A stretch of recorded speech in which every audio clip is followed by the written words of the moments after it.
Good morning, our dear subscribers. Today is 27th of February, the day of the first experience of the newly elected Fed's president Jerome Powell. So, the majority of market participants suggest that the speech will be more or less neutral regarding the United States economy and regarding the nearest future of the monetary policy conducted by the Fed. And I think it's a very reasonable point of view because inflation, inflation in the United States, let's say overall kind of inflation, is more or less stable at the moment. On this Thursday, we have a kind of personal consumption expenditure indicator of the United States, where the market expected the 1.5% indicator at 1.5% on the annual basis, which is below the target of the Fed around 2%. From this point of view, probably Jerome Powell will be more or less upbeat regarding the state of the United States economy overall, like tightening labor conditions, improved gross domestic product data, but he will try to be kind of neutral regarding inflation, and that should support the stock market, but at the same time should let's say limit the upside potential of the United States currency at the moment. But anyway, let's see how the situation will develop further. Also this week we have a slew of United States economic indicators like consumer confidence, revised gross domestic product data, personal income and personal spending, as well as I remember, manufacturing data.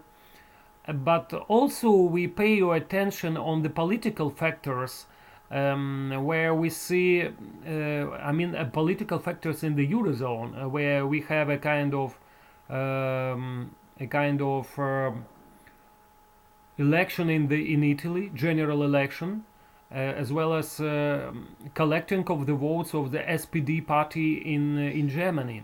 So these political factors still limit the upside potential of the euro currency at the moment. But we suggest that on Friday, on the opening, if the election results will be more or less good for the eurozone, not stressful, that means that we have to go much higher from local levels on the euro crosses, as well as the euro against the dollar. All in all, the week promised to be rather interesting and volatile. As you can see, we changed a little bit, changed our strategy list. We decided not to buy the euro dollar at 22.65 like we had yesterday, but we slightly lowered our entry level to 22.10. As you can see, the technicians, the euro dollar around 22.05, we have a kind of first reliable support zone. That's why we suggest that, probably because of the possible volatile session today after the speech of Jerome Powell, we suggest that it will be better to lower the entry point. At the same time, the break above 23.65 will be a very positive signal for the nearest future of the euro dollar, as it could resume the underlying bullish trend in the currency. The dollar yen, we still keep our short-term trading strategy. The sterling, as you can see, this short-term downtrend is limiting at the moment the upside potential of the currency. As you can see, yesterday we again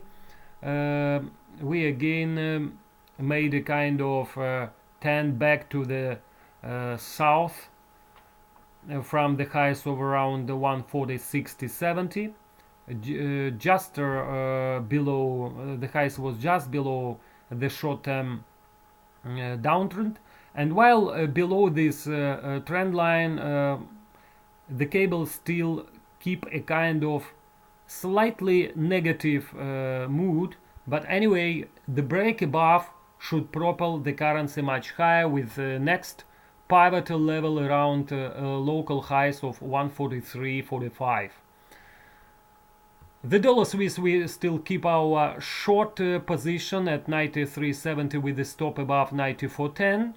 Once again, probably after the speech of Jerome Powell, we will be back with a new version of analysis, and we'll reevaluate the situation. So we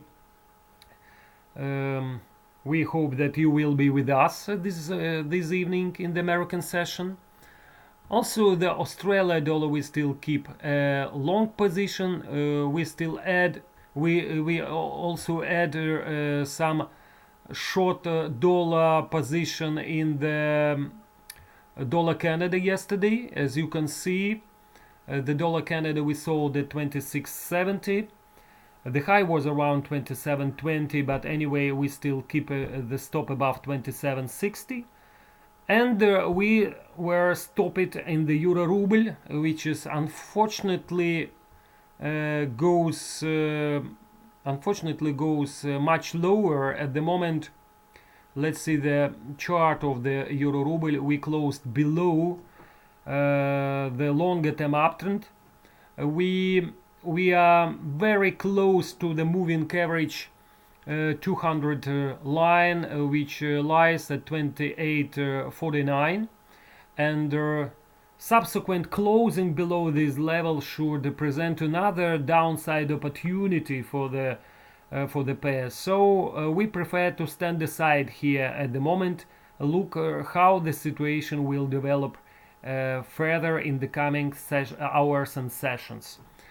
So we hope you have a kind of good day ahead.